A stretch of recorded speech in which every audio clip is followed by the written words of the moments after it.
Monsieur le Président, Madame la Ministre, mes chers collègues, le véritable test moral de l'humanité, ce sont ses relations avec ceux qui sont à sa merci, les animaux. Kundera a vu juste, si nous ne luttons pas contre la maltraitance animale, personne ne le fera. La commission mixte paritaire est parvenue à un accord sur la proposition de loi que nous examinons aujourd'hui. Il faut s'en féliciter car ce texte est attendu par beaucoup de nos concitoyens. Il s'inscrit d'ailleurs dans une tendance de fond qui s'est traduite par plusieurs initiatives législatives.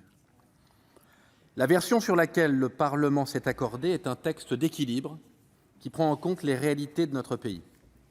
Près de la moitié de nos concitoyens possèdent un chat ou un chien. Nous ne croyons pas qu'un animal domestique soit un animal maltraité, comme le prétendaient certains. L'histoire de l'humanité est intimement liée à celle des animaux. La relation entre l'humain et le chien remonte au moins à plusieurs dizaines de millénaires. Nous ne devons pas renoncer à ces liens, mais mieux protéger les animaux contre les mauvais traitements. Avant de sanctionner, il est indispensable que les intéressés disposent des informations nécessaires. Les animaux ne sont pas les égaux des humains, mais ils sont des êtres sensibles dont il importe de connaître les besoins. Le texte y répond en prévoyant que les particuliers qui acquièrent un animal devront disposer d'un certificat d'engagement et de connaissance des besoins spécifiques de l'espèce. Cette mesure peut paraître symbolique, mais elle permet cependant de s'assurer que les fondamentaux sont connus.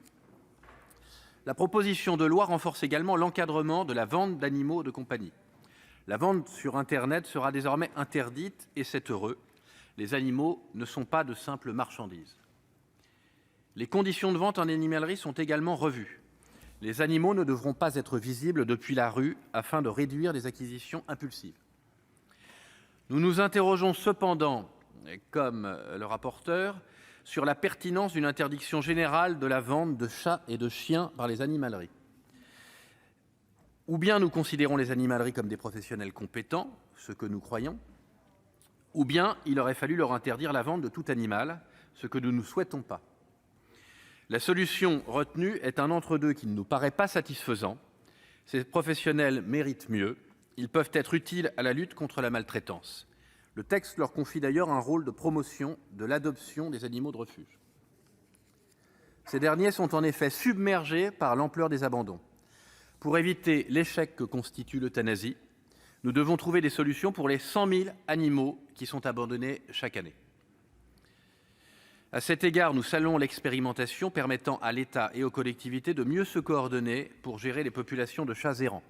Ces populations sont en effet un sujet de préoccupation majeur pour de nombreuses communes, notamment dans celles du nord de la France, comme l'avait soulevé notre collègue Jean-Pierre Decool. Le texte entend aussi lutter plus efficacement contre les importations illégales d'animaux. Ces trafics nuisent gravement à la condition animale et aussi à nos propres filières. Le montant de l'amende encourue est quadruplé, passant ainsi de 7 500 à 30 000 €. Au-delà de la lutte contre l'abandon et ses conséquences, la proposition de loi renforce également les sanctions des actes de maltraitance. Certaines circonstances peuvent certainement le justifier. C'est notamment le cas, Éric Gold l'a dit, lorsque ces actes sont commis en présence de mineurs et qu'ils ont alors de graves conséquences sur les enfants qui en sont les témoins. Je rappelle toutefois que la réponse pénale n'est certainement pas la panacée, que nos juridictions sont d'ores et déjà engorgées, que malgré la hausse des crédits cette année de la justice, nous avons un nombre de magistrats qui n'augmente pas beaucoup depuis le siècle dernier. Il me semble donc, comme les rapporteurs l'ont dit, que la sensibilisation et le travail d'éducation sont sans doute à privilégier.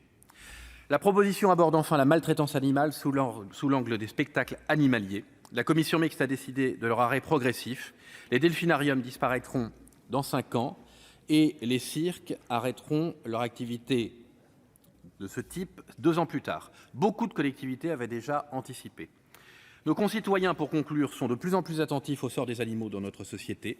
L'ensemble du texte pragmatique apporte de nombreuses avancées, même si nous conservons quelques regrets.